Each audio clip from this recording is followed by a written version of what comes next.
فرمایا کہ جریج بنی اسرائیل کے اندر بڑا عبادت گزار تھا۔ اب میں آپ کو بڑی اہم بات بتانے لگا ہوں کہ والدہ کی دعا اور دوسری طرف والدہ کی بد دعا۔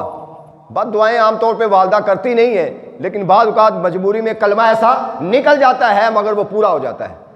تو وہ شخص عبادت گزار تھا، جریج نامی شخص تھا، اور اس نے ایک عبادت خانہ بنا رکھا تھا، دن رات عبادت کرتا رہتا۔ ایک دن اس کی والدہ آئی اور اس نے آ کر کہا، اس کو پکارا جریج۔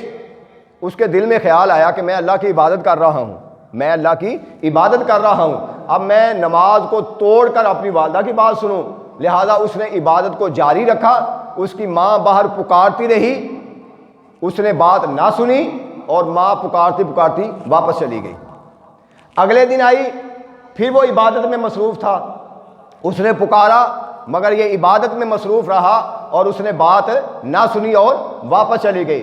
تیسرے دن بھی ایسا ہی ہوا، وہ پکارتی رہی، یہ عبادت میں مصروف رہا۔ اس کے دل میں خیال آیا کہ میں اللہ کی عبادت کو کیسے توڑوں اپنی والدہ کے لیے، لہذا عبادت میں مصروف رہا۔ ماں پکار پکار کر جب اس نے نہ بات سنی تو جاتے ہوئے یہ کہہ گئی کہ اللہ کرے تم مرنے سے پہلے کسی بدکارہ کا منہ دیکھے، کسی بدکارہ کا، یعنی اس کو بد دعا کر دی کہ میں 3 دن سے آتی رہی ہوں، اس کو اپنی عبادت کی فکر پڑی ہے، میری بات نہیں سنی اس نے۔ اب وہ چلی گئی۔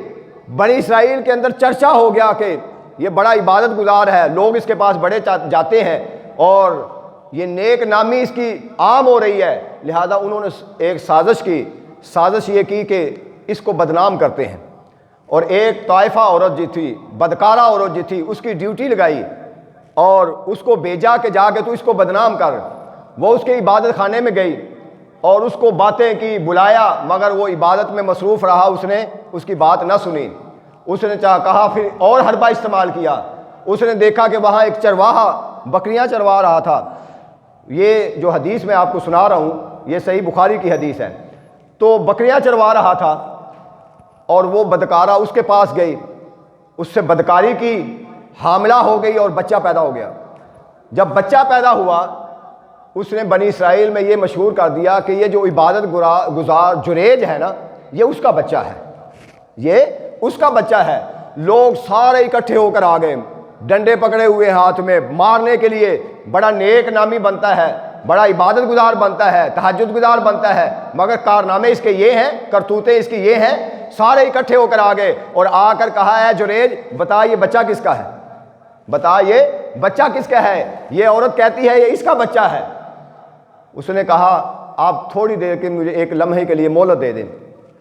اپنی عبادت گزار عبادت خانے میں گیا، 2 نفل ادا کیے اور 2 نفل ادا کرنے کے بعد اللہ کی بارگاہ میں دعا کی اور اس بچے کو اٹھا کر کہا، باہر سارے لوگوں کے سامنے آ کر کہا، اے بچے ذرا بتا تو کس کا بیٹا ہے، اے بچے ان کو بتا تو کس کا بیٹا ہے، جو پنگوڑے میں ہے، جو جھولے میں ہے، جس میں عام طور پر بچہ بول نہیں سکتا۔ اس بچے نے پھر زبان کھولی اور اس نے کہا کہ میں فلاں چرواہے کا بچہ ہوں، میں فلاں چرواہے کا بچہ ہوں۔